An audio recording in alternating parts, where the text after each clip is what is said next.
اچھا جی، سماعت سورہ رحمان. سورہ رحمان یکسوئی سے سننا کیوں ضروری؟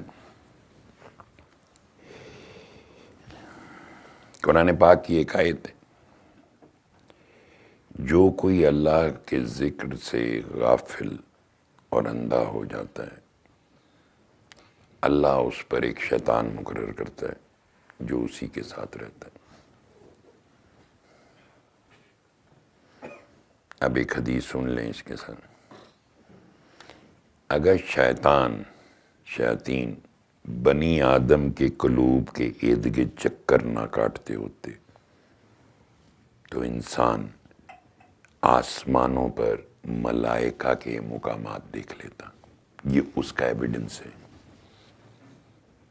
قرآن اور حدیث، قرآن وحی جلی ہے اور حدیث وحی خفی کہلاتی. کیسا سینک ہے سارا کہ ہمارا بیسک مسئلہ کیا ہے.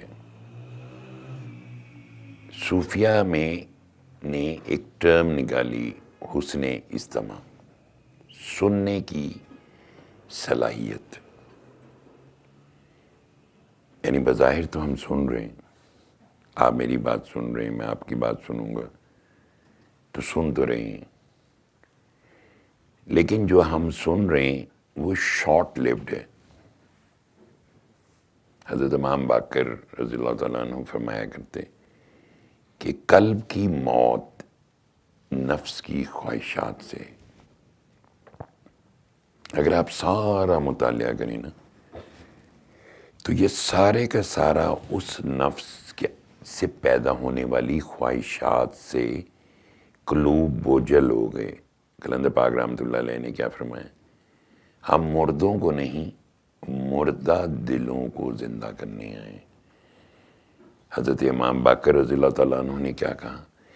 قلب کی موت نفس کی خواہشات سے ہے. تو اس کا مطلب ہے جب کلندر پاک رحمۃ اللہ علیہ نے یہ بات کہی تو ہمارے قلوب کے اوپر نفسی خواہشات کا غلبہ ہو گیا اور ہم نے اللہ کی بات نہیں سنی.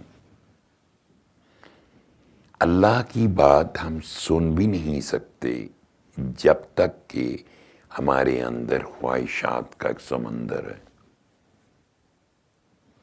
آپ یہ دیکھیں، کہا جاتا ہے قرآن پاک ہی میں آیت ہے کہ جب ہمارا کلام پڑھا جائے تو اس کو خاموشی اور توجہ سے سنو تاکہ تم پر رحم کیا جائے.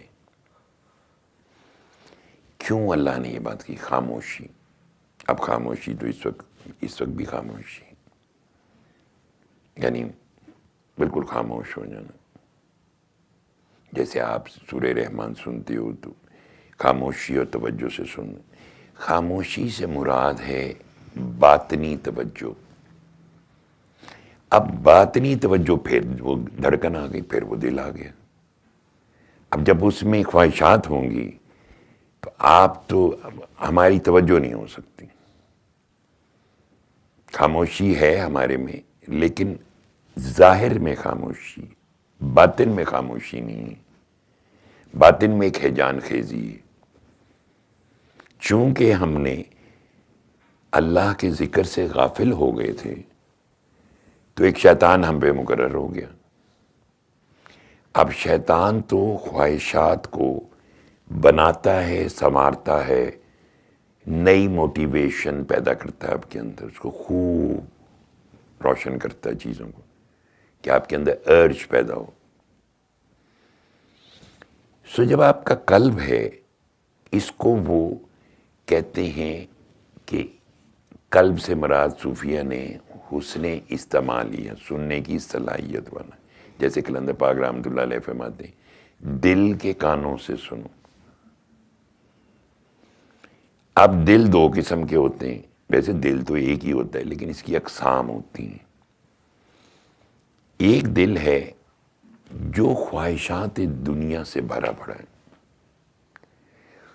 اس کے سامنے جب بھی اچھی بات کی جائے گی اس کی گنجائش نہیں ہوتی وہاں سٹے کرنے کی یا جگہ بنانے کی، کیونکہ آلریڈی جیسے دل ایک پیالہ ہے، اس پیالے میں پتھر بھرے ہوئے سارے، اس میں مزید کیا چیز ڈالیں گے؟ یا پانی سے بھر دو تو پانی میں ہوا تو نہیں داخل ہو سکتے، اس پہ کسی اچھی بات کا اثر نہیں ہوتا۔ پھر ایک دل ایسا ہے جو اللہ کی محبت سے بھرا ہوا ہے، اس کو جو مرضی دنیا کی بات بتا دو اس کو بات سمجھ میں نہیں آتی، کیونکہ اس کے دل میں مزید گنجائش نہیں ہے۔